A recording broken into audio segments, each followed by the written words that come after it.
श्री राम कथा का आज पंचम दिवस है। आज के मुख्य यजमान है सिंघवा समाज रतनगढ़, नायक समाज रतनगढ़, सांस्कृत समाज रतनगढ़, गुजरकोट समाज रतनगढ़ और श्री सिद्धपीठ श्री तालावाले बालाजी महाराज के पूज्यपति श्री गोपी कृष्ण इंदौरिया। आप सभी से निवेदन है व्यासपीठ का पूजन करें।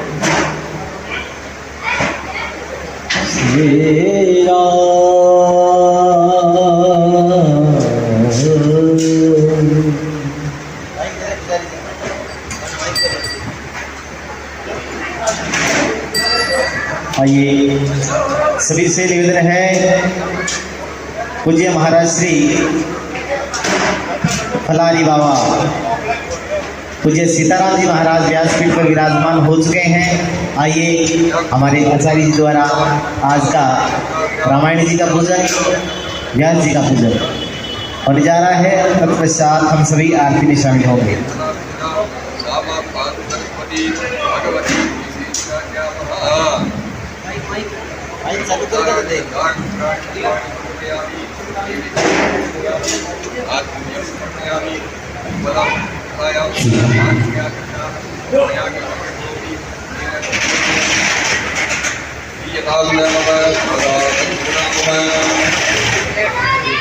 ओम निगमगलकरो लंकफलम सुमकालं तत्त्वज्ञानं विवरभागवतं प्रसमालयं मुहुरसिका भूभावगा प्रीमुदनीपः दासपुत्राणि पुष्पाणि समर्पयामि नैवेद्यं निवेदयामि आचमनीयं समर्पयामि कृतायात्मदय सात्पुण्यानि देवताभ्यं समर्पयामि नमस्करोमि तेन भगवती शुद्धीमः प्रियतां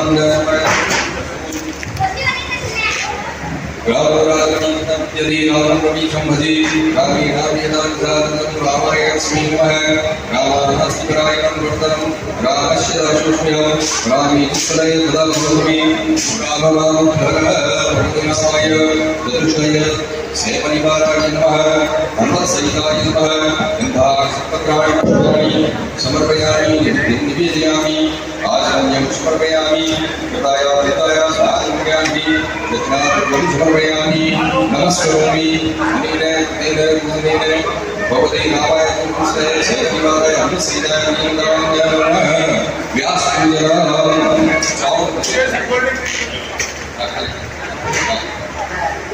चौकी करने लगा साउंड कोई नहीं बोलो पिको कर दो साउंड दिखाना हां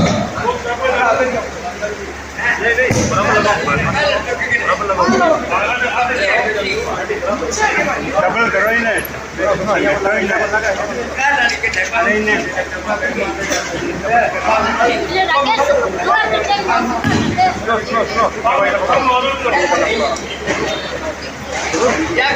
ओम व्यासाय विष्णुरूपाय व्यासरूपाय विष्णवे नमो वै प्रकृतये वासिष्ठाय नमो नमः Ayo contoh ke Budi Coki kok benar sih?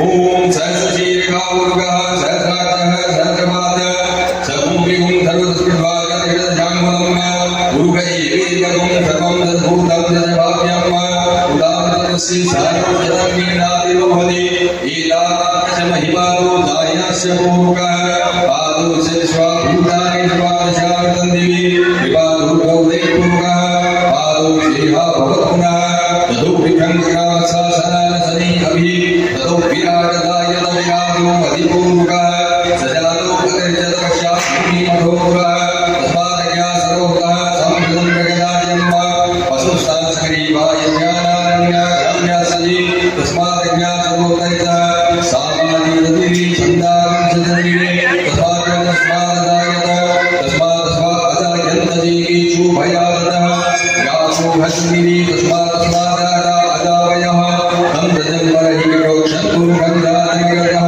हीन धीमा अयदन्तसाध्यादिगच्छति यत्पुरुषं तद्गुरुः कलिदाभ्यगमयन् मुखं किमस्यासि किं बाहु किं रूपादाप्स्यति ब्राह्मणोऽस्य मुखमासीत् बाहुरादन्यः इतः गुरु तदशतवैश्यः कव्यामणिशुद्धो अदायत चन्द्रमामनसोदात चक्षुः सूर्यो अदायत श्रोत्राद्वायुश्च प्राणस्य मुखादग्निर्दायत नाभ्यामासि अन्तरिक्षं कृष्णो द्युः समवर्तत तद्व्याभूमृत्सः श्रोत्रादधादूकान् अकल्पयन् यत्पुरुषेण हत्यादेवादग्निमदन्वत वसन्तोक्षाशीलाज्यं ग्रीष्मैतमः शरद्धविः सप्तास्यासन् परिदस्भिः सप्तसमितः कृताः देवादिगन्तनवान् अवदन् पुरुषं पशुं जन्मीनदमयदन्तदेवास्तानि धर्माणि प्रथमान्यासन् देहनाकं महिमानः सजन्द्रजत्र पूर्वे साध्याः सन्ति देवाः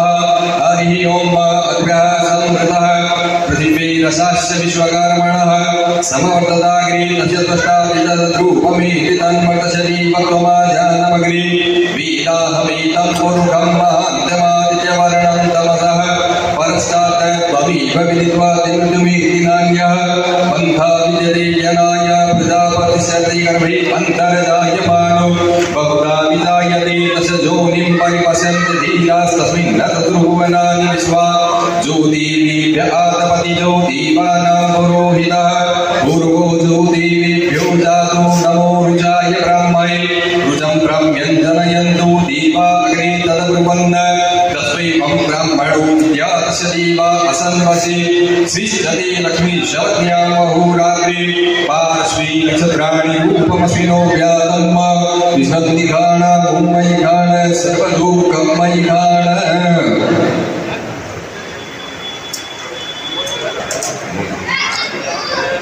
हरि ओम व्यासाय विष्णुरूपाय व्यासरूपाय विष्णवे नमो वै ब्रह्मणे वासिष्ठाय नमो नमः।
सभी खड़े होकर के आरती में शामिल होंगे।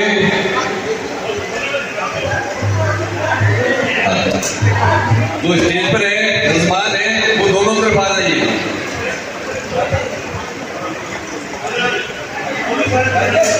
व्यासपीठ के दोनों तरफ मेजबान खड़े हो जाएंगे।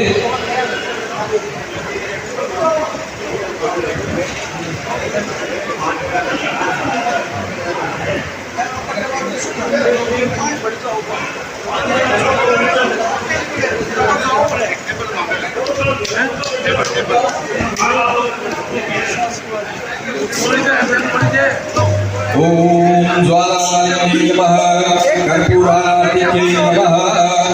ओम कर्पूरगौरं करुणावतारं संसारसारं बुधगेन्द्रहारं सदा वसन्तं हृदयारविन्दे भवामि सहितं नमामि गजाननं भूतगणाधिसेवितं कपिध्वजं फलचारुभक्षणं उमासुतं शोकविनाशकारकं नमामि विघ्नेश्वरपादपङ्कजं ब्रह्मापुरारी त्रिपुरान्तकारी भानो शशि भूमिसुतो बुधश्च गुरुश्च गोकरा शनिराहुकेतवः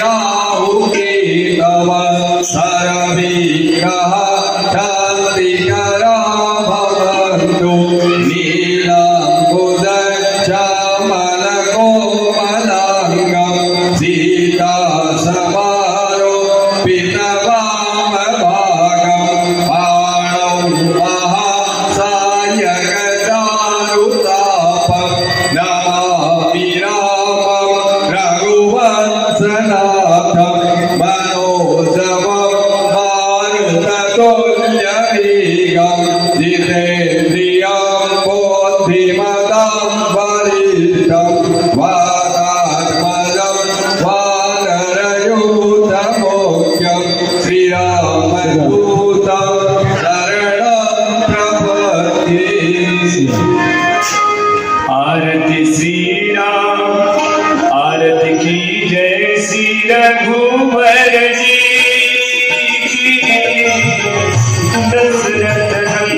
मन भावे राम कथा निकल सुनी भावे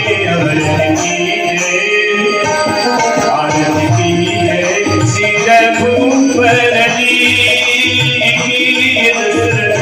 नंद जानकी बरगी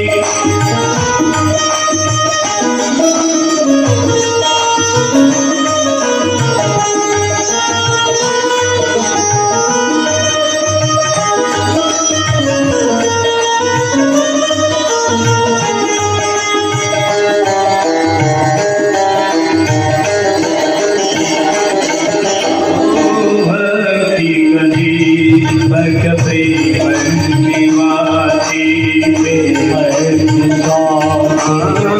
भक्ति कवि भक्त प्रेम निवासी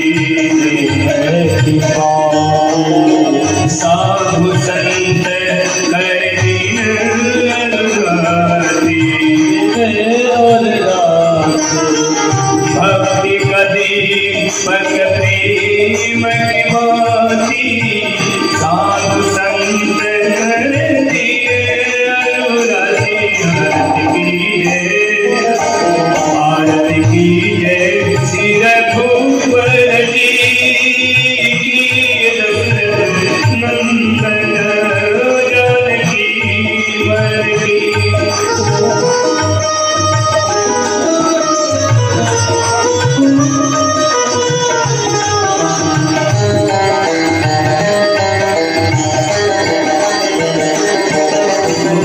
ज्योति से ज्योति जगा दो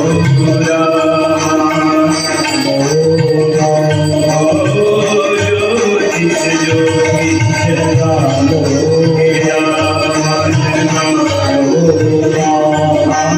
अपना दाम से बना लो ज्योति से ज्योति जगा दो अपना दास बना लोगे आरती कीजिए सिर भूपर जी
एक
અહીં ઉડી જાઓ.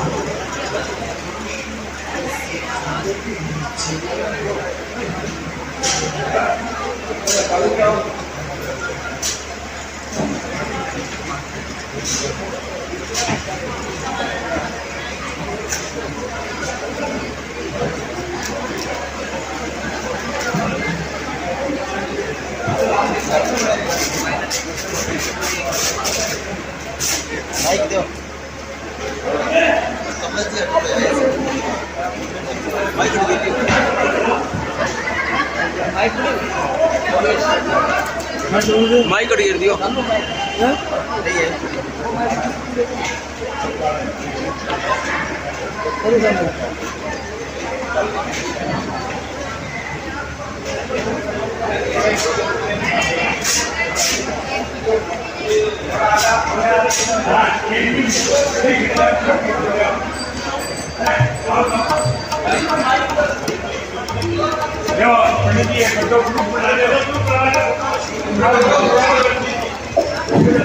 जय श्री राम।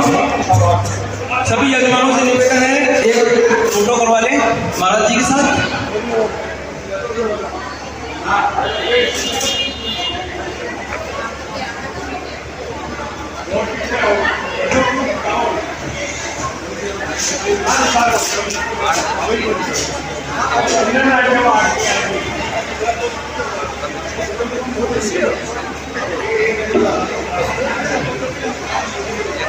आज पंचम दिवस की श्री राम कथा में मुख्य यजमान है सिखवाल समाज रतनगढ़, नायक समाज रतनगढ़, सारस्वत समाज रतनगढ़, गुजरगौड़ समाज रतनगढ़ और सिद्ध पीठ श्री दालवाली बालाजी के पुजारी जी श्री गोपी कृष्ण इंदौरिया।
श्री राम श्री राम। सभी यजमानों से निवेदन है कि उनको स्थान दिया जा रहा है ऊपर वहां करें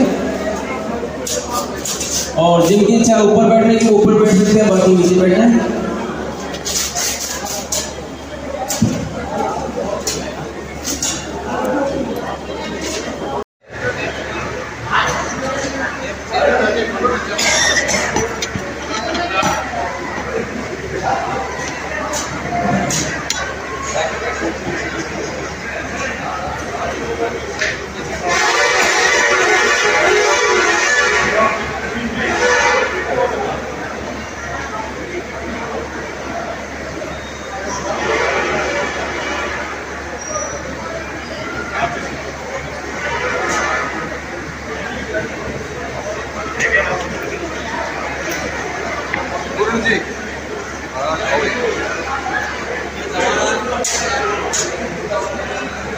चंद्रः सर्वत्र वन्दते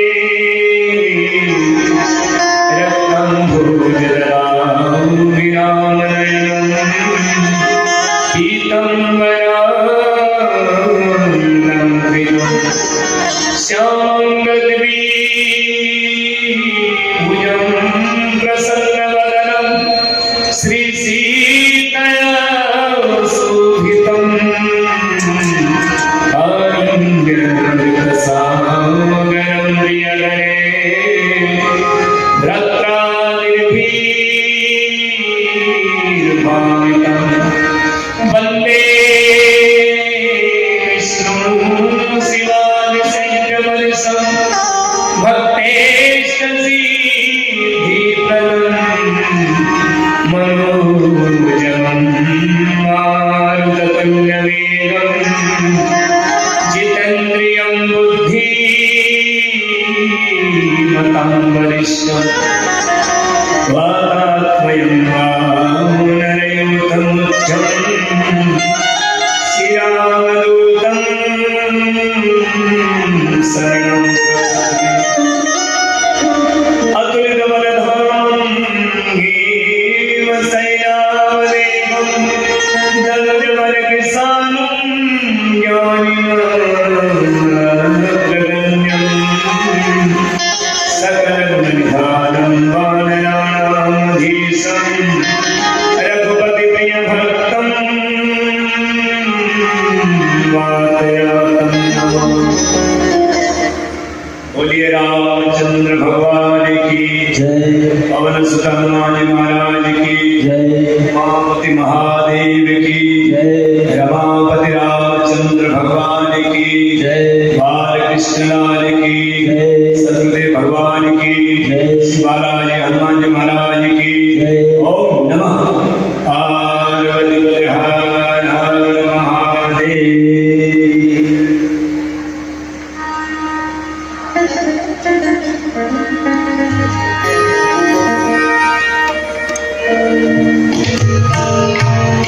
मंगल भवन मंगलहारी द्रवहु सुदस अजिर बिहारी मंगल भवन अमंगलहारी प्रभु सुदशरथ अजिर बिहारी।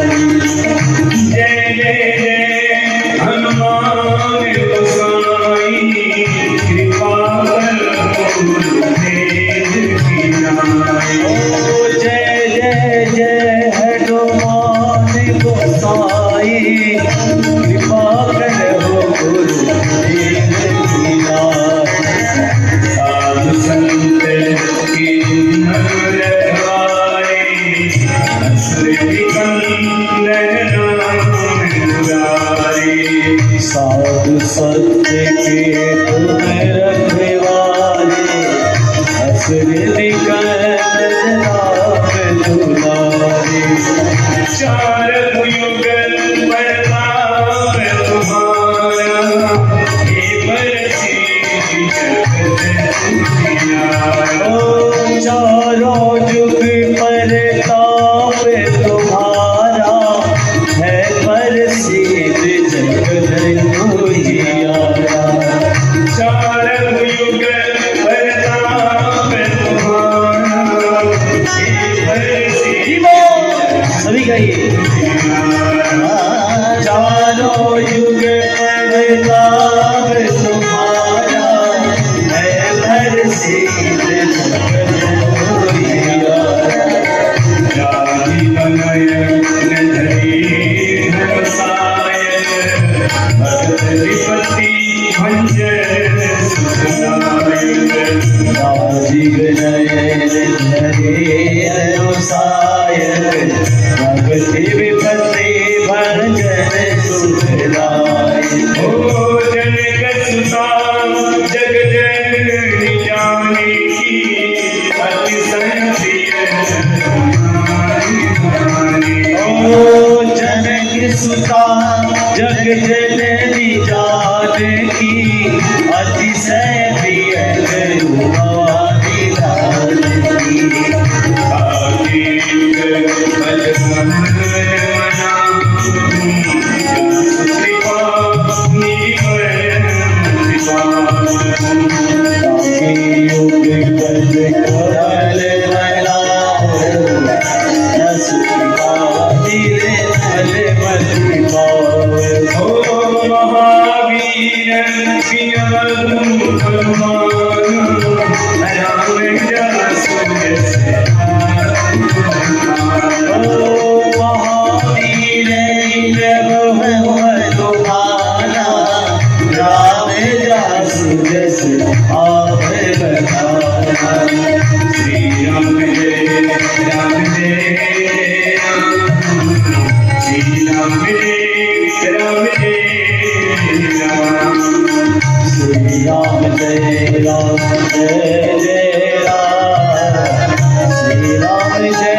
भक्ति शक्ति स्वरूप माता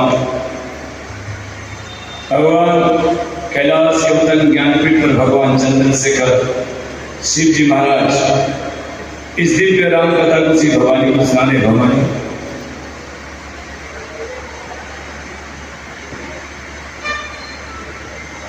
भगवान राम का जन्म हुआ और चारों तरफ खुशियां बधाई गाई जा रही है। गुरु वशिष्ठ जी महाराज यहाँ पे बेलखरी करा रहे पंडित समुदाय से स्वस्ति वाचन करा करके नंदीमुख श्राद्ध कराया, जातकर्म किया, ब्राह्मणों को बहुत सारी दक्षिणाएं दी। घर घर में यहाँ पे सोने के कलश सजाई गई और बधाई गाई जाती। गृह गृह बाज बधाव शुभ प्रगटे सुषमा कंद हरसवंद सब जगतः नगर नारी नरविंद। घर घर में बधाई गाई जा रही है। साथ में सभी नर नारी सभी प्रसन्न है। जब राम जन्म उत्सव में सभी खुशी मना रहे थे, सब खुशी में डूबे हुए थे, उस समय दो सुंदर सूचना आई। एक तो कैकेयी को एक पुत्र और सुमित्रा को दो पुत्र ने अयोध्या के सुख को दुगना बना दिया। कई सुता सुमित्रा दो सुंदर सुंदर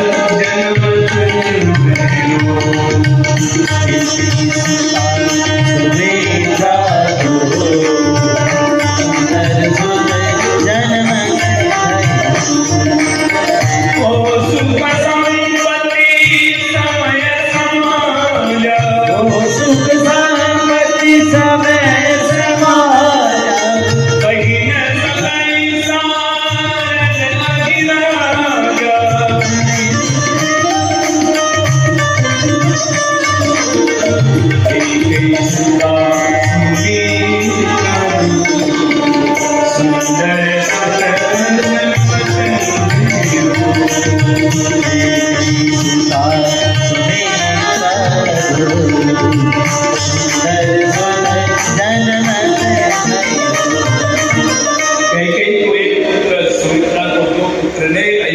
सुख को दुगना। गोस्वामी जी महाराज लिखते हैं उस समय के सुख और संपत्ति का वर्णन सहज से सब सारथ में नहीं कर सकते। अयोध्या ऐसे लग रही है मानो के भगवान से रात्रि मिलने आई, लेकिन रात्रि कोई प्रभाव नहीं डाल सके। क्यों? क्योंकि दिन के 12 बजे भगवान राम आए थे। अभी सूर्य भगवान का पदार्पण है तो मेरा आना ठीक नहीं है, इसलिए रात्रि प्रभाव डाल ना सके और वो संध्या बने। हर जलते जलते पर प्रसन्नता है, अभी गुलाल उड़ाए जा रहे हैं और भगवान सूर्यनारायण भी अपने कुल के चिराग राम को देखने के लिए आज एक जगह पर रथ को रोक करके खड़े हो। कौतुक देखी पतंग भुलाना एक मास कौतुक देखी पतंग भुलाना एक मास तेरी जात भगवान सूर्यनारायण इस कौतुक को देखने के लिए एक जगह पर खड़े हो, और वो भी एक दिन 2 दिन के लिए नहीं, 1 महीने तक के लिए सूर्य भगवान एक जगह पर खड़े रहे। जरा आप सोचिए, सूर्य भगवान अगर 1 महीने तक एक जगह पर खड़े रह जाएं तो इससे तो प्रकृति का नियम भी टूट जाएगा, यानी अपराध होगी ही नहीं कभी। जरा सोचिए, जो परमात्मा प्रकृति से पर गए, प्रकृति के स्वामी हैं, वो भगवान ही स्वयं ही जब अपने नियम को तोड़ करके निराकार में आ गए, व्यापक व्यक्ति का स्वरूप धारण कर लिया, तो फिर उसकी प्रकृति ने नियम को तोड़ दी तो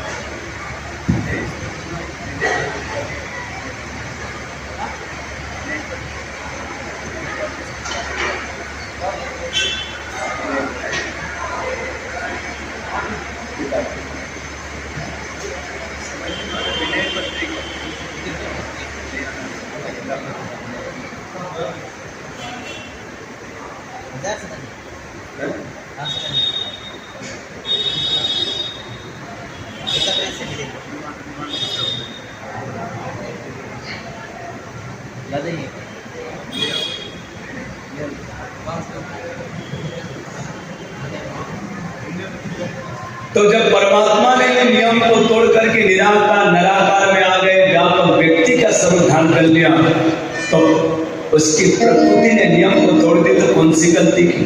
देखिए, सुख से जल्दी शांति के दिन बीत जाते, सुख से जल्दी शांति के दिन बीत जाते, और शांति से भी जल्दी आनंद के दिन।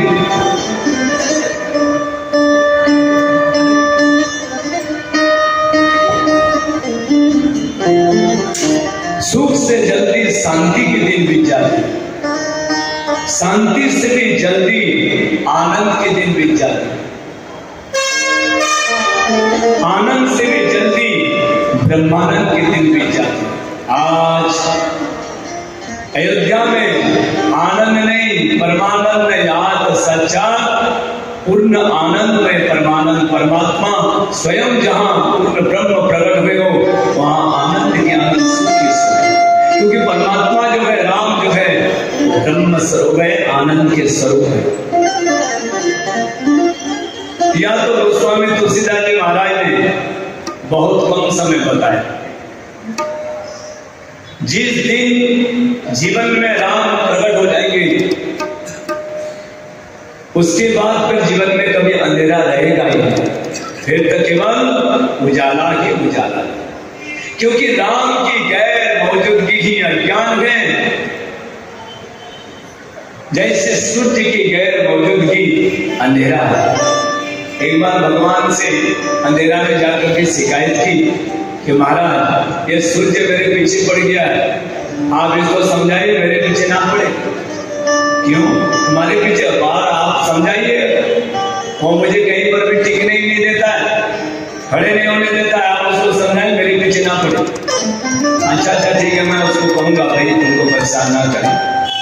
तो यहाँ सूर्य के समय भगवान बैठे थे, सूर्य भगवान आए तो सूर्य भगवान ने भगवान राम को प्रणाम किया, प्रणाम करो आओ सूर्य आप। अरे भाई वो अंधेरा काल आया था, तुम्हारी शिकायत कर रहा था। मेरी शिकायत? किस चीज की शिकायत? कि तुम उसको कहीं पर भी टिकने नहीं देते हो, जहां भी वो जाना चाहता है वहां तुम उसको रुकने नहीं देते हो।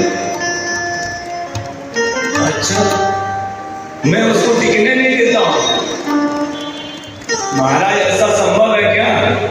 आप केवल उसको एक बार ले आइए, मैं तो उसके पैर को पकड़ करके माफी मांग लूंगा। महाराज आज तक भगवान उसको लाने की बहुत कोशिश की, लेकिन अंधेरा को कभी सूर्य के पास तक नहीं ला।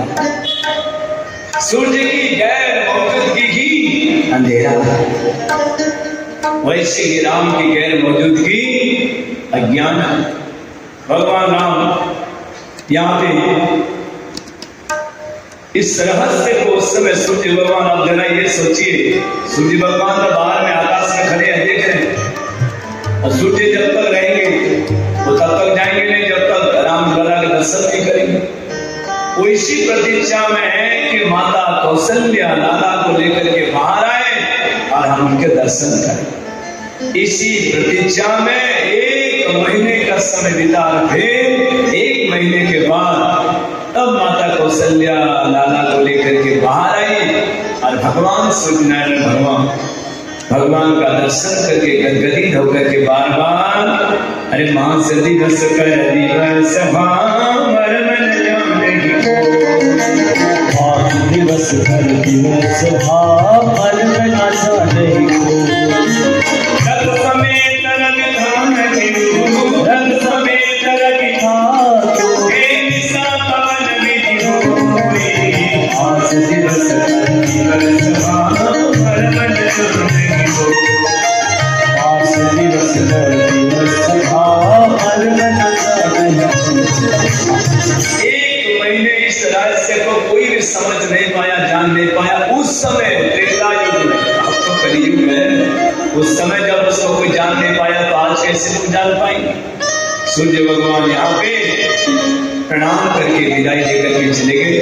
तो स्वामी जी महाराज लिखते दिन मनी चले गलत गाना बार बार भगवान की गुणगान करते हुए चले। गोस्वामी जी महाराज लिखते हैं जब जब भगवान राम इस धरती पर अवतार लेते हैं तब भगवान शंकर भी राम लला के, क्योंकि इष्ट देव मम बालक राम, भगवान शिव के इष्ट देव है बालक राम, इसलिए बालक राम को देखने के लिए कैलाश को छोड़ करके योगी के वेश में चल पड़े अयोध्या है। और अयोध्या में सीधे चलते जा रहे गली गली होते हुए कौशल्या के महल के पास बड़ा स्वागत हुआ। योगी को देख करके सभी स्वागत कर।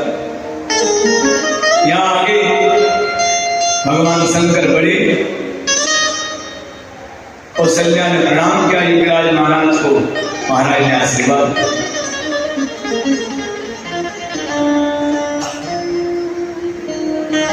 यहाँ पे माता कौशल्या से निवेदन किया, माता बहुत दूर से हम आए हैं, कैलाश से आए, आपके लाला को देखने के लिए आए।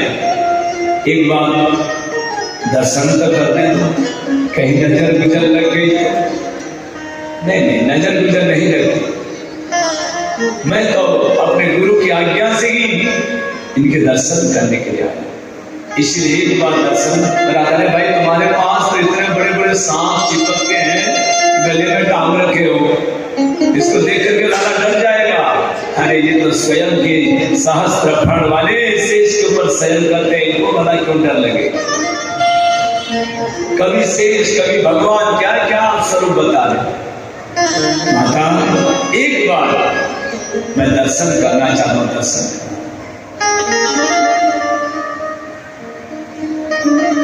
भगवान राम जो यहाँ पे जब दर्शन दिया, भगवान शिव जी महाराज ने बार बार निवेदन किया, दर्शन करके गदगदित हुए भगवान शंकर, लेकिन भगवान राम ने रोना शुरू कर दिया।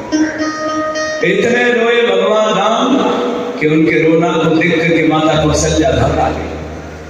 महाराज आपको इस नजर गुजर लगा दी क्या? ये लाला क्यों रो रहा है आपको देख करके? हाँ माता, एक बार इसको मेरी गोदी पर दे दो, ये जीवन में फिर कभी रोएगा नहीं। एक बार मेरी गोदी पर दे दो। माता कौशल्या ने देखा कि ये तो बिल्कुल इस्तेमाल करने जैसा हो, तो भगवान शिव जी की गोदी में जैसे ही भगवान आए तो भगवान का रोना बंद हो गया। माता कौशल्या को बड़ी प्रसन्नता हुई। अब यहाँ माता कौशल्या ने कहा, जरा सा महाराज आपको तो देख करके गोदी पर जाने से ही इसने रोना बंद कर दिया। यहाँ भगवान शंकर भी राम को देख करके गदगदी, राम लला को देख करके उनका मन बस नेत्र बंद हो गए, आंखों से अश्रु की धारा बह रही है और बार बार शिव महाराज राम की तरफ देखे। राम और शिव में बड़ा प्रेम है। शिव जी महाराज राम के प्रति अति स्नेह रखते। नमामि समीसान निर्वाण रूपम विभुन्यात्मकं ब्रह्मवेद स्वरूपम निजं निर्गुणं निर्विकल्पं निर्भयं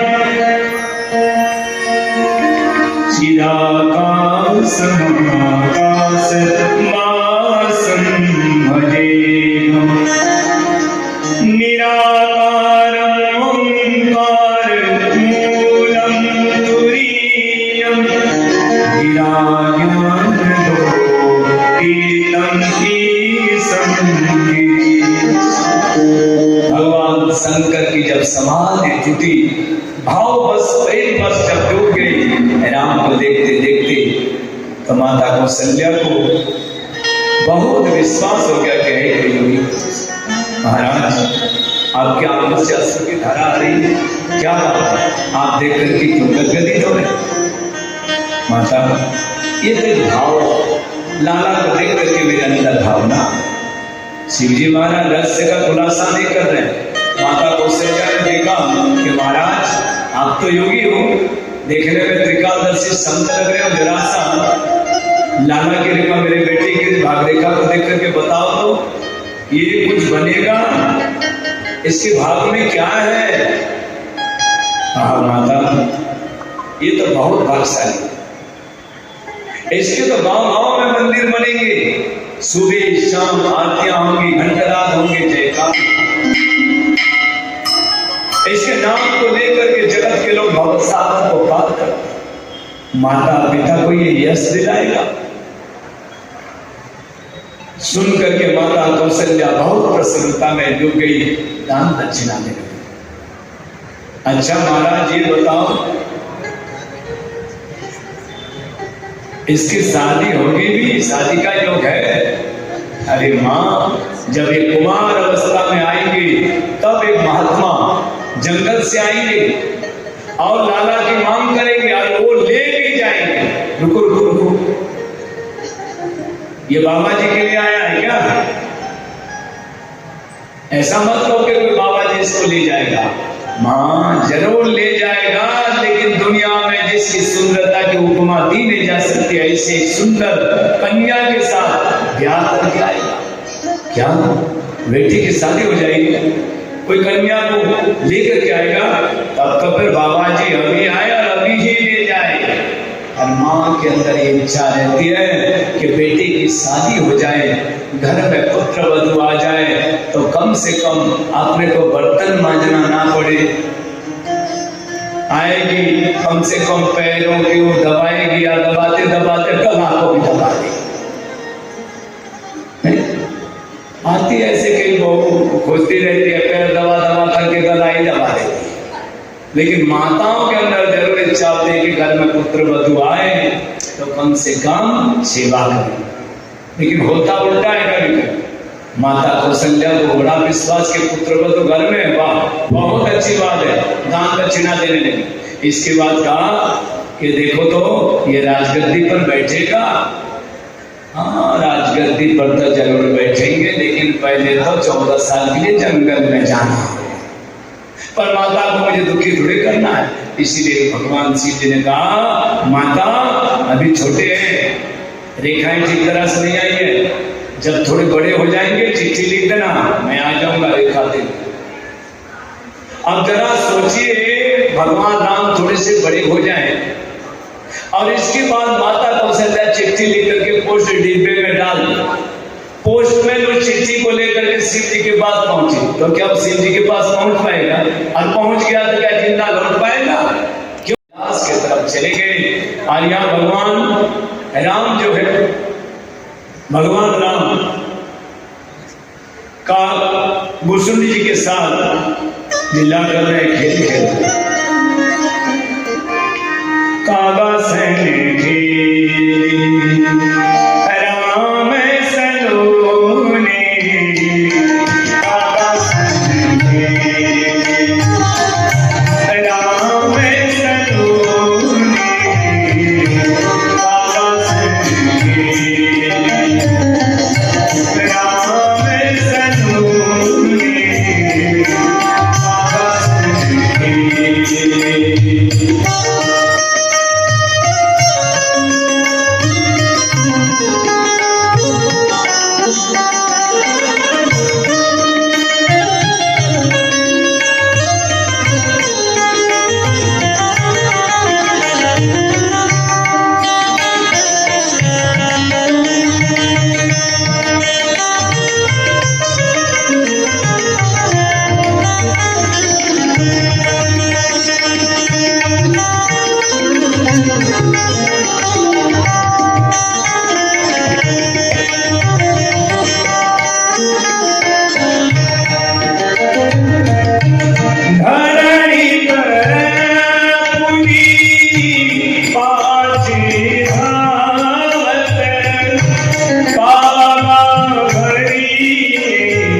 कागा सैन खेली।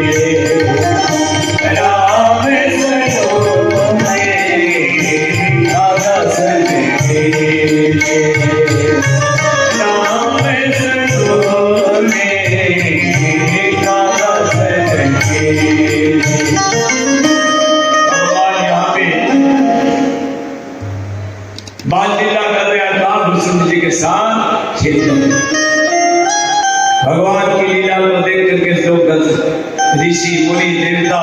सब गदगदी थे। गोस्वामी जी महाराज लिखते हैं, थोड़े से भगवान जब बड़े हुए, दशरथ जी महाराज ने यहाँ पे निमंत्रण भेजा गुरु वशिष्ठ जी को, नामकरण संस्कार के लिए उनको निमंत्रण दिया। गुरु वशिष्ठ जी महाराज ब्राह्मणों को लेकर के आए और नामकरण संस्कार में सम्मिलित हुए। तीनों माताएं यहाँ पे अपने अपने लाला को लेकर के बैठ गई और यहाँ पे नामकरण संस्कार करते गुरु वशिष्ठ जी महाराज कहते गए, ये जो कौशल्या की गोदी में जो बिल्कुल श्याम रंग के बालक हैं, अपनी मति से इनका नाम रखो तो जो आनंद सिंधु सुख राशि, जो आनंद सिंधु सुख राशि, सी करते लोग सुपासी, जो आनंद सिंधु सुख राशि, सी करते लोग सुपासी। जो आनंद रूपी समुद्र है, भगवान गोस्वामी जी महाराज लिखते हैं, क्या लिखते हैं, जो आनंद रूपी समुद्र है, जो आनंद के समुद्र है, जो आनंद रूपी समुद्र है, जो आनंद सिंधु सुख राशि, जो आनंद रूपी समुद्र है, भगवान के पास एक समुद्र है, आनंद रूपी समुद्र। तीन कमरों में व्यक्ति जो है भटक रहा है, चक्कर लगा रहा है, जागृत, सुषुप्ति और स्वप्न। जागृत, जागा सुबह जाग गया तो बस उसका काम चालू हो गया, नहाना धोना, भोजन पानी करना, दुकान में जाना, फिर शाम को आया, फिर खा पी करके सो गया, यानी सुसुप्ति अवस्था में पहुंच गया। और जब सो जाता है तो फिर अनेक प्रकार के सपना देखता है, अनेक प्रकार के सपना देख रहा है, फिर सुबह जागा, फिर काम चालू, यानी जागना, जागृति, सुसुप्ति और स्वप्न, तीन अवस्था में आदमी गुजर रहा है, भटक रहा है। इसके बाद भी एक तुरीय अवस्था है जिसको कहते हैं आनंद रूपी समुद्र। कभी व्यक्ति वहां तक पहुंच ही नहीं पाया, वो आनंद रूपी समुद्र परमात्मा है। जब व्यक्ति वहां तक पहुंच जाता है तब परम आनंद मिलता है। भगवान आनंद रूपी समुद्र है, लेकिन उस आनंद रूपी समुद्र में ताला लगा हुआ है, और चौथे कमरे में ताला लगा है, चाबी अपने पास नहीं है, तो चाबी है किसके पास? भगति ताते अनुपम सुख मूला, मिलहि जो संत होई अनुकूला। भगति ताते अनुपम सुख मूला, मिलहि जो संत होई अनुकूला। वो चौथा कमरा जो है जहां प्रवेश मिलना मुश्किल होता है, उसमें ताला लगा है, चाबी अपने पास नहीं है, तो चाबी है किसके पास? संत के पास। तात भगति अनुपम सुख मूला, मिलहि जो संत होई। कोई संत अनुकूल हो जाए, संत कृपा करे तो उस चौथे कमरे में प्रवेश मिल सकता है। तो क्या महात्माओं के पास चाबी है, चाबी लेकर के घूम रहे हैं, जो ताला खोलते हैं तुरंत? क्या मतलब है? ये आनंद रूपी समुद्र तो आप ही के पास है। देखिए, जो हमारे पास भगवान ने दो कान दिया, ये दो कान में ताला लगा दिया भगवान ने। ताला भगवान ने क्या लगाया? आप ही ने लगा दिया। ताला लगा दिए, अब चाबी आपके पास नहीं है, ताला खोलेगा तो महात्मा ही खोल सकता। खोल देने के बाद जहां पे भगवान की कथा चलती हो, कोई संत महात्मा सुना रहे हो, तब जब वो कथा महात्मा के माध्यम से, इन कानों के माध्यम से हृदय में उतरती है, तब उस आनंद रूपी समुद्र में प्रवेश मिल जाता है।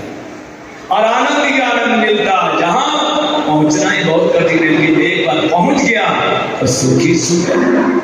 उस सुख का अनुभव ध्रुव जी ने किया, प्रहलाद जी ने उस सुख का अनुभव किया। किस किसी संत की कृपा से, किसी नारद जी की कृपा से। जब कोई संत अनुकूल हो जाए, कृपा करे, दया करे, तो उस चौथे कमरे आनंद रूपी समुद्र में प्रवेश मिल सकता है। तो भगवान जो है आनंद रूपी समुद्र है। भगवान ने अपने आनंद रूपी समुद्र में माचिस से एक सीख निकाल करके उसको डुबो करके एक बूंद निकाल, और उस एक बूंद को 5 जगह पर लगा दिया, रूप, रस, गंध, स्पर्श, शब्द। ये 5 जगह पर लगाने के बाद आदमी इतना सुखों का अनुभव कर रहा है, मत पूछो। सोच रहा है कि यही सर्वस्व है। नहीं नहीं नहीं, इससे आगे बढ़ो।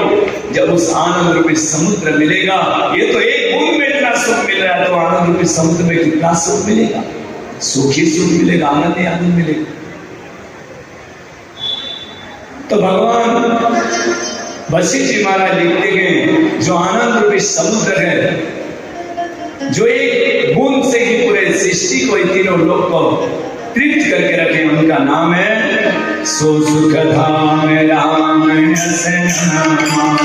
अखिल लोक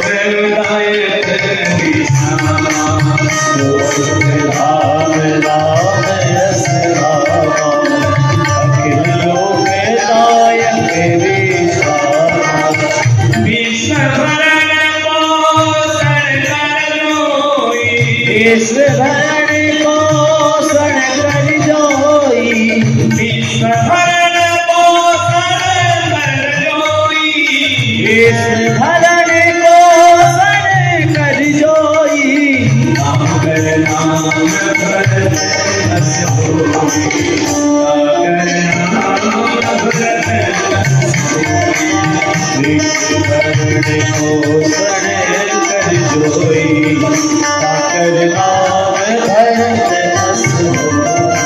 जो सुखों के धाम है, उनका नाम रखा राम। बोलिए रामचंद्र भगवान की जय। देखिए, राम नाम लेने से रा करते मुंह खुल जाता है। रा शब्द लिया के मुंह खुल गया, और म शब्द करने से बंद, यानी रा करने से अंदर के पाप सब बाहर हो जाते हैं, म करने से बंद, यानी पाप बाहर में घूम रहे। अब अंदर में कोई पाप नहीं है, जाने का रास्ता नहीं। रा, राका, रका, मका, यानी रा और म के बीच में ही सर्वस्व है। यानी जो आदमी पाप करता है, अगर रा शब्द उच्चारण करते ही उसके सब पाप बाहर निकल जाते हैं, म शब्द करते ही बंद, तो पाप घूमते रहते हैं, वो भी जगह खोजते रहते हैं। आज जहाँ पे कोई भगवान का नाम नहीं लेता है, तो फिर उनके पास वो पाप जमा हो जाते हैं। इसीलिए हर समय राम राम करते रहना चाहिए। अगर कोई आपके पास राम राम कर रहा है, तो आप भी राम राम कर दिया करो। नहीं करोगे तो उसके पाप सब तुम्हारे पास आ जाएंगे। इसीलिए राम राम करो। जिसने राम राम किया उसके पाप निकल गए, जो नहीं करेगा उसके पास तो जमा होना है। इसलिए राम राम करना चाहिए। राम राम में बड़ी शक्ति है, बहुत ही शक्ति है, अपार शक्ति। व्यक्ति उतना पाप ही नहीं कर सकता जितने राम नाम। एक बार भगवान शंकर कैलाश के उत्तम ज्ञानपीठ पर बैठे हुए थे, और देवी पार्वती जो है विष्णु सहस्त्र नाम पाठ कर रही थी। भगवान शंकर ने जाकर के देखा तो वो पाठ कर रही थी विष्णु सहस्त्र नाम। इसलिए भगवान शंकर कुछ बोले नहीं, चलो पाठ कर रही है, कर रहे हैं। इतने में कुछ देर के बाद जब पाठ पूरा हो गया, तो पार्वती ने आकर के पति परमेश्वर को प्रणाम किया। यहाँ भगवान शिव जी ने कहा, लगी मैं तो बहुत भाग्यशाली हूँ जो ऐसे वैष्णवी पत्नी मिली जो विष्णु सहस्त्र नाम का पाठ कर रही है। महाराज, वो तो सब ठीक है, विष्णु सहस्त्र नाम पाठ करना ये आपकी कृपा से, तो आप बहुत भाग्यशाली हो जो विष्णु सहस्त्र नाम पाठ कर रहे हैं। पर देवी, बहुत समय लगता है विष्णु सहस्त्र नाम पाठ करने। आप ऐसा करो ना, मेरे साथ जैसे मैं राम राम करता रहता हूँ, ऐसे तुम भी मेरे साथ राम राम करो। इससे क्या होगा महाराज? राम रामेति रमे रामे मनोरमे सहस्त्र नाम तत्तुल्यम राम नाम परायण। एक बार राम नाम लेने तुल्य हो जाता है। अब विष्णु सहस्त्र नाम को पाठ कर रहे हो, चलो राम राम करो मेरे साथ। कितने विष्णु सहस्त्र नाम हो जाएगा पाठ करोगे तो। इसीलिए इधर उधर भटकने से कोई फायदा नहीं है, राम राम। गोस्वामी तुलसीदास जी महाराज सरजू के तट पर अयोध्या में बैठे हुए थे और इतने में कुछ चोर लोग डाका डाल करके चोरी करके आ गए। अब यहाँ से कहाँ जाए, सामने नदी है, पार कैसे करे। तो गोस्वामी तुलसीदास जी महाराज बैठे थे झोपड़ी के। हुआ क्या, काम चोरी करके आए गए, पीछे जो है पुलिस पड़ी है। तो मैं क्या कर सकता हूँ महाराज, आपके पास बहुत उपाय है, शायद कोई ऐसे सिद्धि हो, योग हो, ऐसा कुछ कर दो ना जिससे हम आराम से उस पार पहुंच जाए। नहीं तो चोर पकड़ करके ले जाएगी महाराज, पुलिस पकड़ करके ले जाएगी। कुछ करिए, हम तो चोरी किए ही है, कुछ करिए। परम पवित्र है, अमोघ अस्त्र स्वीकार करो, नारायण अस्त्र स्वीकार करो, वायव्य अस्त्र स्वीकार करो, आग्नेस्त्र स्वीकार करो, मोहिनी अस्त्र स्वीकार करो। ऐसे सभी अस्त्र शस्त्रों से भगवान को संपन्न कर दिया। आयुध सर्व समर्पिके प्रभु निज समाने, कंद मूल फल भोजन दीन भगति गीत जाने, दीन भगति गीत जाने। कंदमूल यहाँ पे सभी अस्त्र शस्त्रों से संपन्न कर दिया। सुबह जब हुई तब भगवान राम ने कहा, गुरुदेव चिंता मत करें, यज्ञ प्रारंभ करें, आज हम दोनों भाई इस यज्ञ की रक्षा करें। तो एक तरफ राम, एक तरफ लक्ष्मण धनुष बांध लेकर के खड़े हो। यज्ञ प्रारंभ हुआ, स्वा स्वा शब्द से आकाश गूंज उठा। धुआं जब आकाश की तरफ बढ़ा तो यहाँ मारी सुबाव यज्ञ विध्वंस करने के लिए रक्त हड्डी मांस लेकर किया, यज्ञ विध्वंस करने के लिए पहुंचे। भगवान राम ने देखा, तुरंत धनुष के ऊपर एक बाण चलाया, एक ही बाण से चक्र को फिट कर दिया। अब उसमें जो भी हड्डी मांस रक्त डालते हो चक्र में समाई नहीं।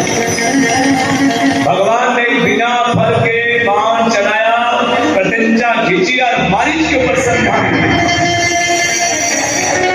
हे वीरू भरा बाण राम दे, सतजो जय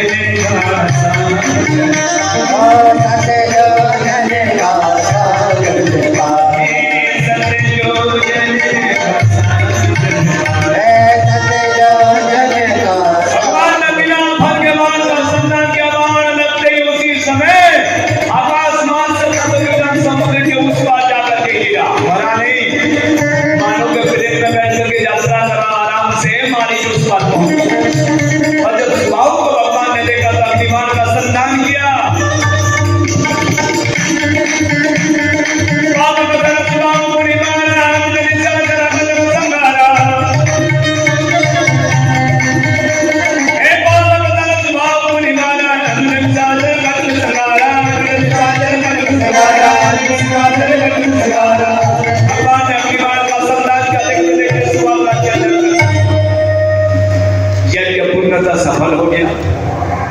विश्वामित्र जी महाराज बहुत प्रसन्न हैं, राम तुम्हारे सिवा हमारी सिवाओं को कौन मार सकता था। आज इस यज्ञ को धन्य कर दिया, पूर्ण कर दिया।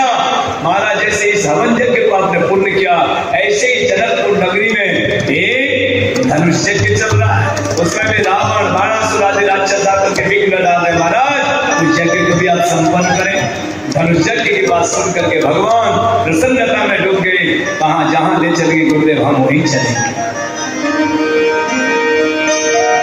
धनुष यज्ञ सुनी रघुकुल नाथ,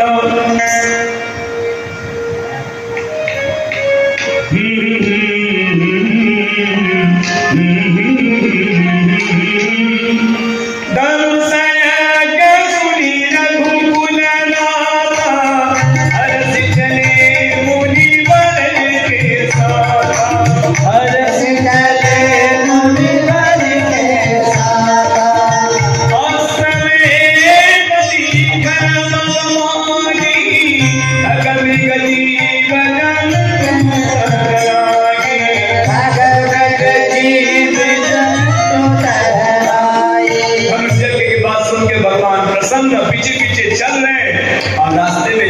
समय एक आश्रम, उजड़ा हुआ आश्रम था।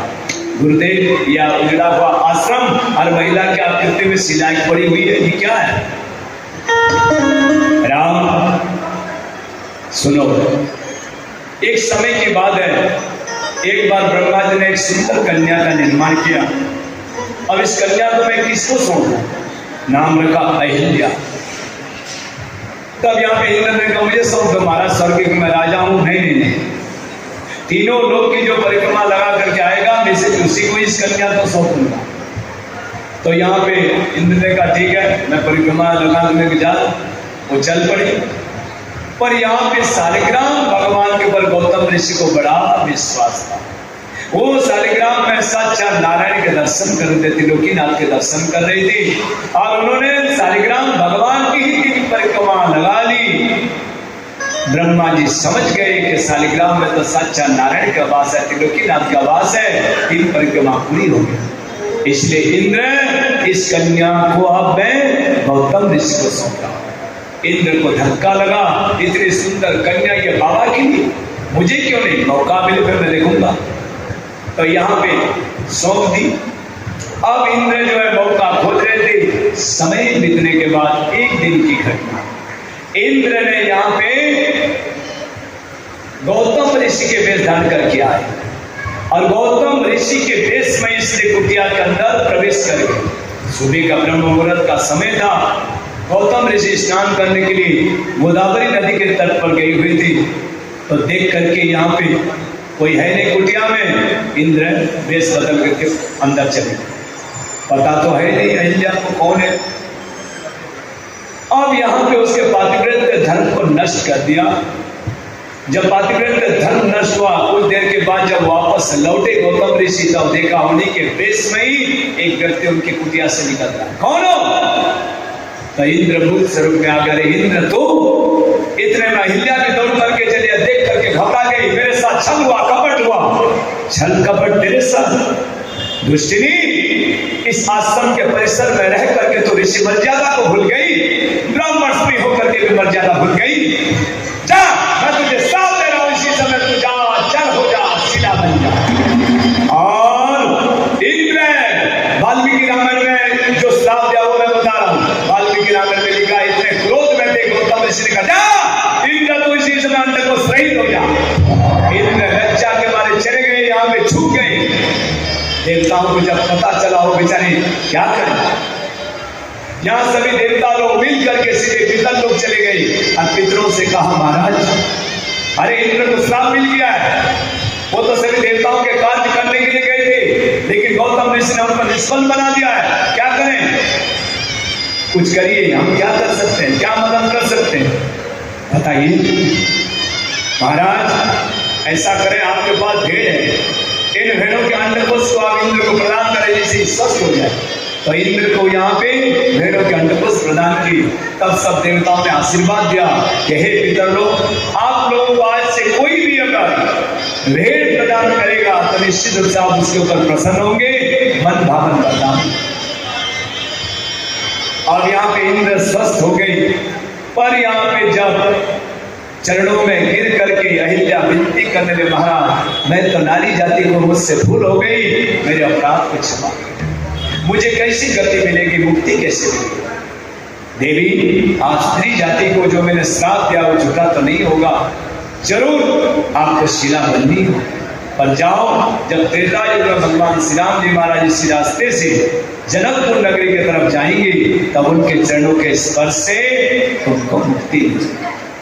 पर आध्यात्म रामायण में लिखा है कि ब्रह्मा जी ने एक सुंदर कन्या का निर्माण किया और उस सुंदर कन्या को ब्रह्मा जी ने यहाँ पे सौंप दिया गौतम ऋषि को और कहा इसको आप रखो, समय आने के बाद मैं ले जाऊं। जब कुछ समय बीते, युवावस्था में अहिल्या पहुंची, तो यहाँ ब्रह्मा जी आए तो उन्होंने उस कन्या को तुरंत ब्रह्मा जी को सौंप दी। उनके ब्रह्मचर्य व्रत को नियम को देख करके ब्रह्मा जी ने कहा वाह धन्य हो कि एक जवान कन्या के साथ रहने के बाद भी आप ऋषि मर्यादा का भी भूले। इस कन्या को मैं आपको ही सौंप रहा, इसको आप रखो। तो अहिल्या के साथ गौतम ऋषि की शादी हो गई। अब धीरे धीरे रहे तो लेकिन धक्का लगा इंद्र को कि इतनी सुंदर कन्या ये गौतम ऋषि की भी इसलिए वो मौका खोज रहे थे। एक दिन मौका पा करके चंद्र को मुर्गा बनाया और मुर्गा बना करके आए स्वयं गौतम ऋषि के वेश बनाए। मुर्गा की आवाज सुन करके सोच के ब्रह्म मुहूर्त का समय हो गया, इसलिए गौतम ऋषि गोदावरी की तरफ स्नान करने के लिए चले। और इधर गौतम ऋषि के वेश बना करके इंद्र कुटिया के अंदर प्रवेश कर गए और अहिल्या के पातिव्रत्य धर्म को नष्ट कर दिया।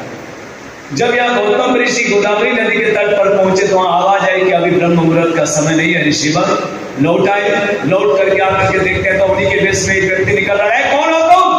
इंद्र बुद्ध स्वरूप है चंद्र ने कहा, चंद्र छंद ये छंद हुआ है।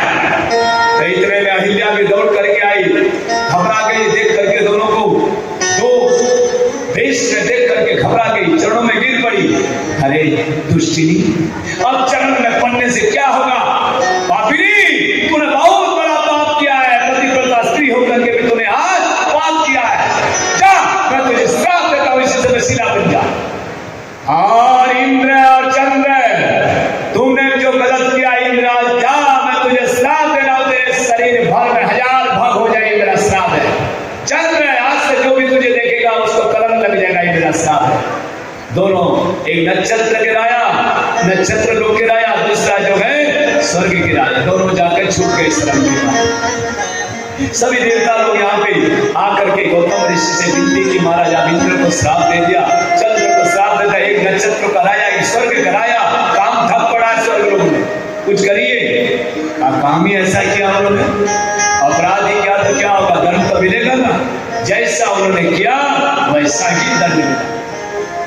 फिर भी आप सब लोग आए हो तो मैं निर्धारित कर देता हूं, आज से जो मैंने श्राप दिया, जो इसको मेरे 1000 भक्त होने का श्राप दिया, 1000 भक्त ने 1000 नेत्र बन जाकर, 1000 नेत्रों से राम जब दुल्हा बन करके इसी रास्ते से निकलेंगे, उसको देख करके इंद्र के दांत हो जाए। और चंद्र के लिए मैं निर्धारित कर देता हूं, एक दिन भादो महीने में शुक्ल पक्ष के चौथ के चांद को, जो गणेश चतुर्थी के दिन चौथ के चांद को देखेगा, निश्चित रूप से उसको कलंक लगेगा। भगवान कृष्ण भी उस दिन गलती से देख लिए थे, उनको भी कलंक लग दिया।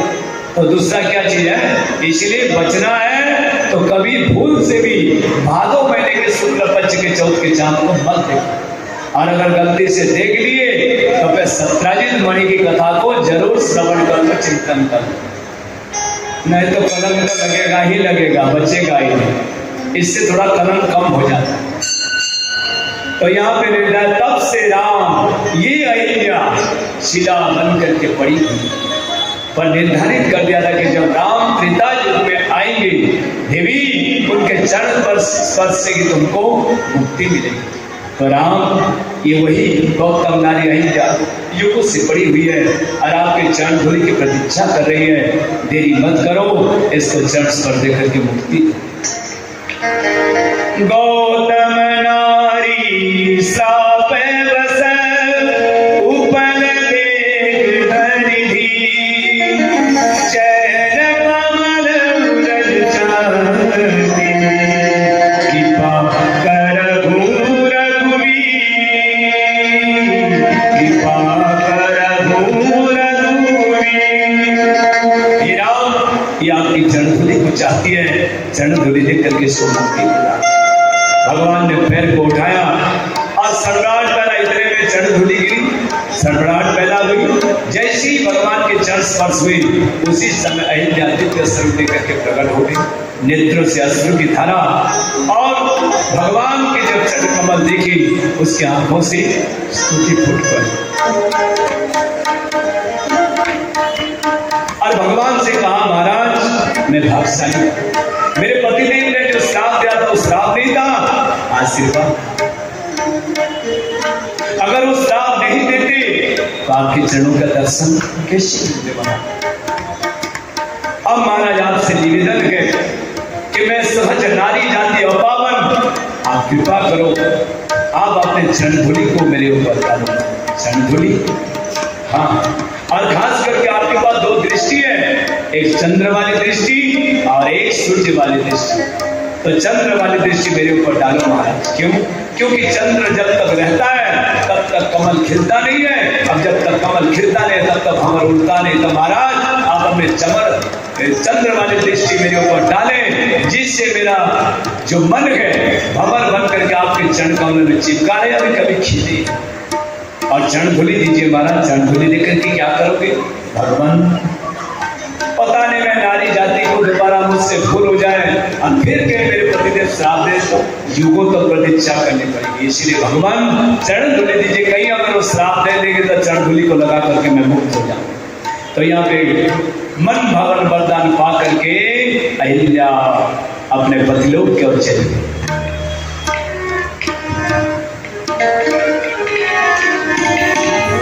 बरसत पद पावन सुगन सावन, प्रगट भई तब कुंज सगी।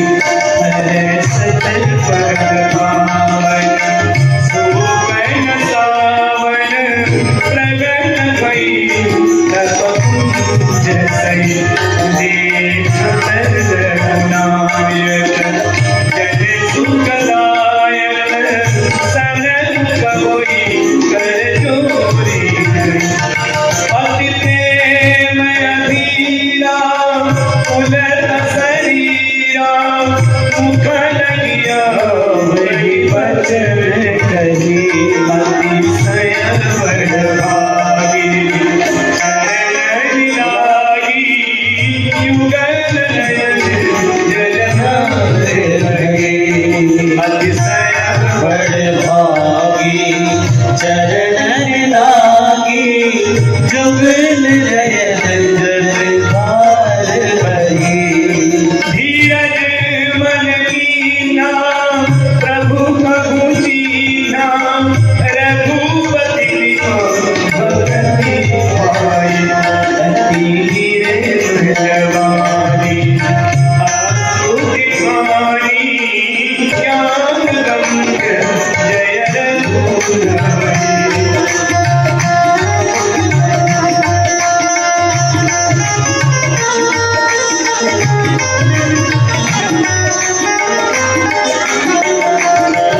मैं नारी पावन प्रभु जग पावन, राम रिपुजन सुख दाई। भव भय मोचन पाहि पाहि शरण की आई। मुनि साध जो दीना अति भलहीना, परम अनुग्रह में मारा। देखि धूम भरियो लोचन, हरि भाव मोचन, इह गिलाग शंकर जाना। प्रभु मैं अति भोरी, नाथ नमो पद कमल परागा, रस अनुरागा, मम मन मधुप करे मोरा। देखि सुर सरिता परम नीला, प्रगट भई शिव शीस धरि। सोई पद पंकज देवी, रत जन्म सिर धरे विमाले हरि। यही भांति सिधारी गौतम नारी, बार बार हरि चरण हरि। जो पति मन पावा सोवर पावा, के पति लोक के अनंत हरि। पावन सुगन सावन, प्रगट भई तब कुंज। यहाँ पे अहिल्या ने दिव्य स्तुति की, मन भवन वरदान पा करके अपने पति लोक की ओर चली गई। गोस्वामी जी महाराज लिखते हैं, भगवान श्री राम जी महाराज यहाँ गंगा के तट पर आए। गंगा के तट पर आकर के भगवान गंगा के तट देख करके पूछा, देख ये कौन सी नदी है? चले राम लक्ष्मण मुनि संगा, चले राम लक्ष्मण मुनि संगा, गए जहाँ जगत पावनी गंगा, गए जहाँ जगत पावनी गंगा, पावनी गंगा। गंगा के तट पर पहुंच करके गंगा की तरफ देख करके गुरुदेव से पूछा ये कौन सी नदी है? राम सब कुछ आपको पता है, ये आपके पूर्वजों की इस गंगा को धरती लोग पर लाए। ये उस समय की कथा है। राजा सगर नाम के बड़े तपस्वी राजा हैं। राजा सगर ने करीबन यज्ञ करने का विचार किया। 99 अश्वमेध यज्ञ पूर्ण किए, 100वां यज्ञ जब कर रही थी तो उनके यज्ञ के अश्व को इंद्र चुरा करके कपिल भगवान के आश्रम पर बांधा। यज्ञ की तलाशी की, घोड़े की अस्त्र की तलाशी की, पर कहीं पर भी अस्त्र की प्राप्ति जब नहीं हुई तब यहाँ पे पुत्रों से कहा, 60,000 पुत्र थे, 60,000 पुत्रों से कहा कहीं पर भी आकाश पाताल एक कर दो, कहीं पर भी अस्त्र हो उसको ढूंढ करके लाओ। तो 60,000 पुत्र चल पड़े और खोजते खोजते कपिल भगवान के आश्रम पर पहुंचे तो देखा वहीं पर अस्त्र बना हुआ था। देखो ये महात्मा ढोंगी को है, ढोंग रच रहा है, यज्ञ के अस्त्र को चुरा करके यहाँ बैठा तपस्वी बना हुआ, मारो इसको। जैसे ही मारने के लिए चले उसी समय कपिल भगवान ने अपने क्रोधाग्नि से 60,000 पुत्रों को जला करके बस। जब पता चला सगर राजा आकर के माफी मांगी, महाराज इनका उद्धार कैसे होगा? एक तरीके से किसी तरीके से धरती पर गंगा अगर आ जाए तो गंगा के स्पर्श मात्र से मुक्ति मिल सकती है। अब गंगा को लाएगा कौन? सबने, सगर राजा ने तपस्या की नहीं ला, दिलीप ने तपस्या की नहीं ला, अंशुमान ने तपस्या, यानी कितने वंशज चले गए लेकिन गंगा को कोई नहीं। अंत में भगीरथ जी ने तपस्या की और गंगा जी को प्रसन्न किया। ब्रह्मा जी ने कहा मैं गंगा जी को छोड़ दूंगा। गंगा जी ने कहा आप गंगा जी को छोड़ दोगे लेकिन धारण करने वाला चाहिए महाराज। प्रबल वेग से धरती को फाड़ करके पाताल लोक में चली जाऊं, इसलिए कोई धारण करने वाला चाहिए। ब्रह्मा जी ने कहा जाओ शिव जी की उपासना करो, क्योंकि तीनों लोग में गंगा को शिव के सिवा कोई और धारण कर ही नहीं सकता। शिव की उपासना की, शिव जी महाराज प्रसन्न हुए, कहा मैं गंगा को धारण कर लूं। तो ब्रह्मा जी ने यहाँ गंगा जी को छोड़ दी, भगवान शंकर ने जटाओं को फैला दी और शिव जी महाराज अपने जटाओं में गंगा जी को समेट दिया। बहुत समय तक गंगा जी शिव की जटा पर रह करके पवित्र हो गई। बाद में यहाँ पे भगीरथ जी ने जब फिर भगवान शिव को प्रसन्न किया तब गंगा जी को छोड़ दी। गंगा जी प्रबल वेग से गौमुख होती हुई, गंगोत्री होती हुई, उत्तर काशी होती हुई सीधे देवप्रयाग में पहुंची। देवप्रयाग से आगे बढ़ी, ऋषिकेश के निकट जब पहुंची तो वहां पे जानू नाम के ऋषि थे, उनकी कुटिया बाहर करके लेकर जानू ऋषि को क्रोध आया और आचमनी के द्वारा वो गंगा को पी गई। गंगा कहीं पर है नहीं। तब भगीरथ जी ने सोचा कि गंगा कहाँ गई? गंगा मेरे पेट के अंदर चली गई। क्यों? क्योंकि ये मेरी कुटिया को बाहर करके ले जाने जिसने मैं पी गया, बचा गया। ऐसा मत करो महाराज, नहीं छोड़ोगे तो मेरे 60,000 पूर्वज जो भस्म हो गए उनको मुक्ति कैसे मिलेगी? कुछ करिए, छोड़ दीजिए। तो मुंह से तो निकाल नहीं सकता, उच्चित हो जाएगी गंगा। तो उन्होंने अपने जांग को फाड़ करके गंगा जी को बाहर कर दिया, इसलिए गंगा जी का नाम पड़ा जाह्नवी। पर वाल्मीकि रामायण में लिखा उन्होंने अपने दाहिने कान से गंगा को बाहर कर दिया। इसीलिए तो दाहिना कान को अगर आचमनी विधि करनी हो, कपड़ा वगैरह पहनने से, छू लेने से दाहिने कान को आचमनी विधि पूरी हो जाती है, क्योंकि इसमें गंगा जी का वास है।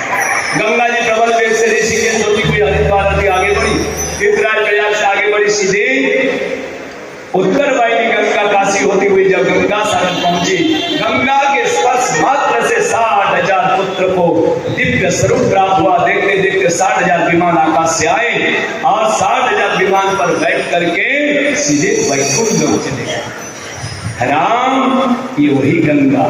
गंगा जिंदा को बिताती है, गंगा मुर्दा को बिताती है। तो गंगा जिंदा को बिताती है और मुर्दा को बिताती है।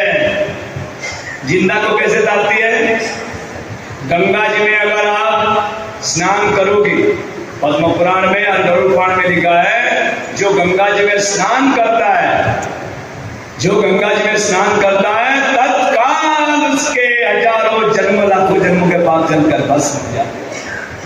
यानी मुक्ति जिंदा को भी डालती है, मरने के बाद लोग गंगा जी में पद्म पुराण में लिखा हड्डी को क्यों डालते हैं, इसीलिए जब तक गंगा जी में मरे हुए की हड्डी पड़ी रहती है तब तक वो स्वर्ग में निवास करता है। और गरुड़ पुराण में लिखा मरा हुआ किसी का शरीर हो तो उसको गंगा जी में बहा दो, तो जब तक उसका मरा हुआ शरीर गंगा जी में रहता है तब तक वो वैकुंठ लोक में निवास करता है। ये गंगा की महिमा है। जिंदा को दाती है, मुर्दा को भी दाती है। जो गंगा जल रोज पीता है उसका जीवन नहीं, उसके पानी की दिव्य हो जाने बाद सिद्धि मिल जाती है।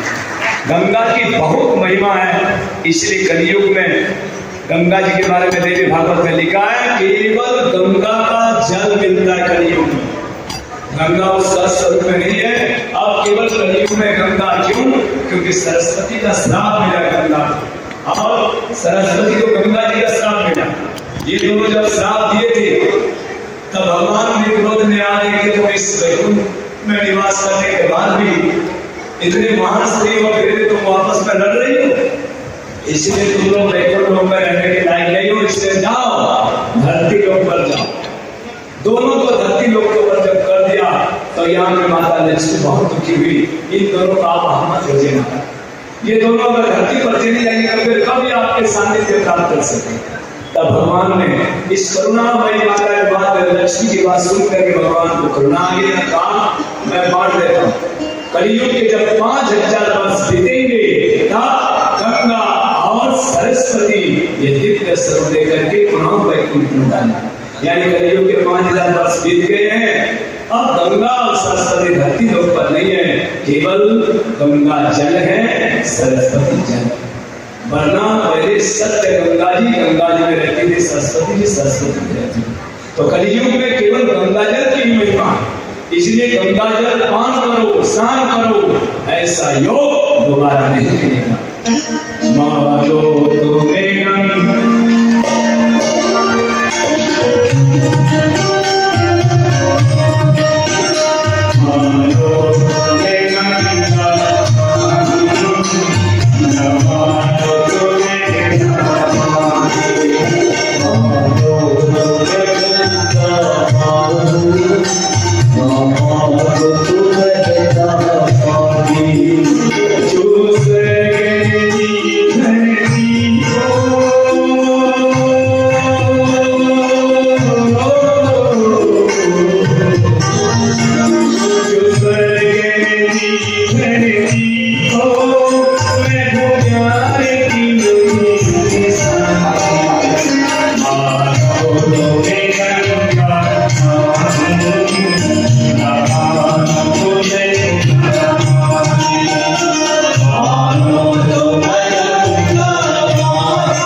दर्शन मात्र से ही मुक्ति मिल जाती है। ऐसा साधन जिसकी केवल दर्शन करने से मुक्ति मिल जाती है। पद्म पुराण में तो यहाँ तक लिखा है, कितने आप साधना कर लो, योग तप कर लो, हरे उतरेंगे, कोई गारंटी नहीं है। 10 साल 12 साल तक आप कोई तप कर लो, उसका फल मिलेगा, गारंटी नहीं है। लेकिन दो ऐसे कलयुग में साधन है, एक तो गंगा स्नान और दूसरे राम नाम। ये दो तत्काल फल देते हैं और कोई साधन फल नहीं देते। गारंटी है इसकी कोई 100% गारंटी पद्म पुराण में लिखा।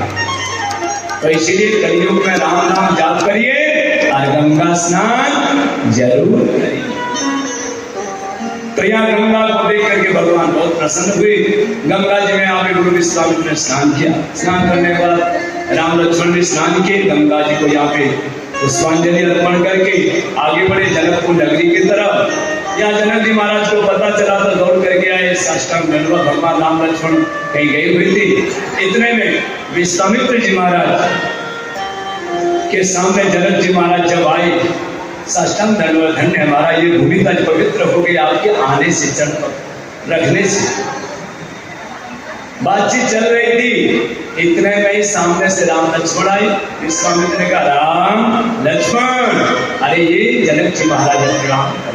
जैसे ही प्रणाम किया, जनक जी महाराज टकटकी लगा करके देख रहे कि कौन है ये, मुनिकुल के तिलक है, निकुल के पालक है।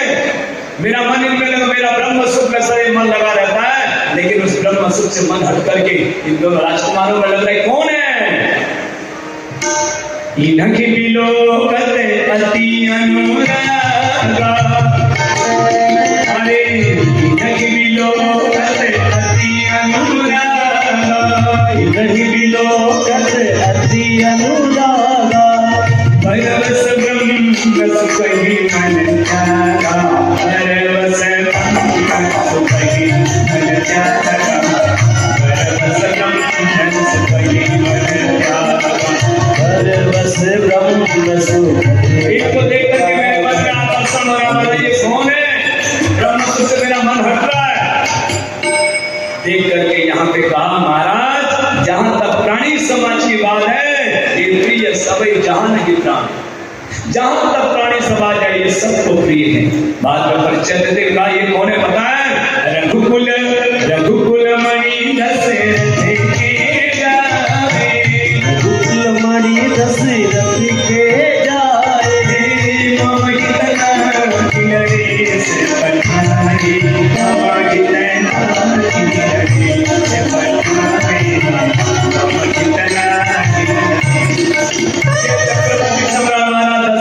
पुत्र राम और ये सुमित्रा नंदन नखम यज्ञ की रक्षा के आए थे।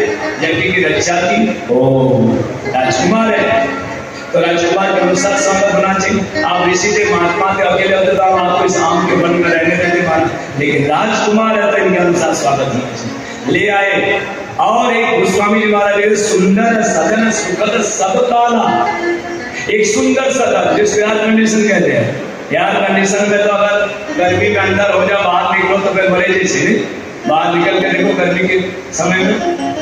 लेकिन गोस्वामी जी महाराज लिखते, जो जनक जी महाराज ने सदन मकान बनाया है, सुंदर सदन सुखद सब काला, सब काल में उसमें सुख मिलता है। ऐसा दिव्य वातावरण वहां पे जगह दी। और यहाँ पे भगवान ने देखा कि गुरुदेव हर जगह पर मुझे ब्रह्म के सर्व में प्रचार कर रहे हैं, एक ऐसी लीला करवा कि ये भी चक्कर में पड़ जाएंगे।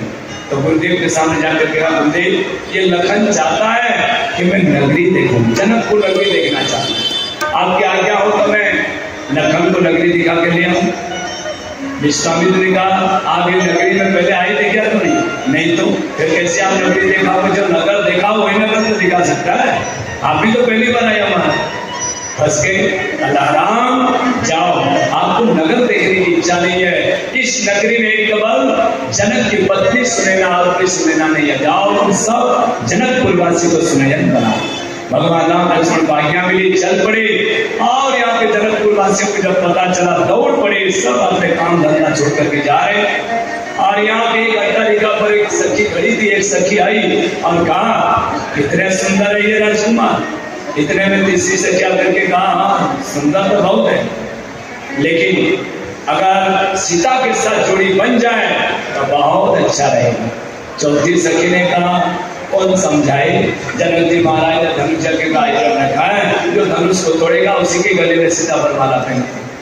पांचवी सखी ने कहा मान लो धनुष टूट जाए, सीता राम के गले में वरमाला डाल दे तो आपने को उससे क्या फायदा। छठवीं सखी ने का फायदा है जब शादी हो जाएगी तो कभी राम सीता को लेने के बहाने, हाँ कभी देखने के बहाने आएंगे नहीं, इसी बहाने उनका दर्शन मिल जाएगा। तब सातवीं सखी ने कहा इसकी क्या गारंटी है कि राम जी की सीता को लेने के लिए आएंगे, वो अपने छोटे भाई लखन को भी भेज सकते हैं। आठवीं सखी ने कहा छोड़ो सारी बातों को, बिना बुलाए जब भगवान आ ही गए तो ये जब शादी हो जाएगी हम इनको जाने नहीं देंगे। मधुर भावना, बहुत सुंदर भावना। अब यहाँ पे भगवान श्री राम जी महाराज आगे बढ़े धनुचक्र की तरफ और फिर देखा यहाँ पे अट्टालिका से पुष्पवृष्टि हो रही है। भगवान श्री राम जी महाराज लखन को दिखा रहे, देखो ये वो धनुचक्र मंडप है जहाँ पे विशाल यज्ञ का आयोजन रखा है। भगवान लौट करके जब निकले तो गोस्वामी जी महाराज लिखते हैं आकाश मार्ग से सब गोपी सखियां पुष्पवृष्टि कर घर संगी बर संगी सुमन सुखी सुखी घर संगी बर संगी सुमन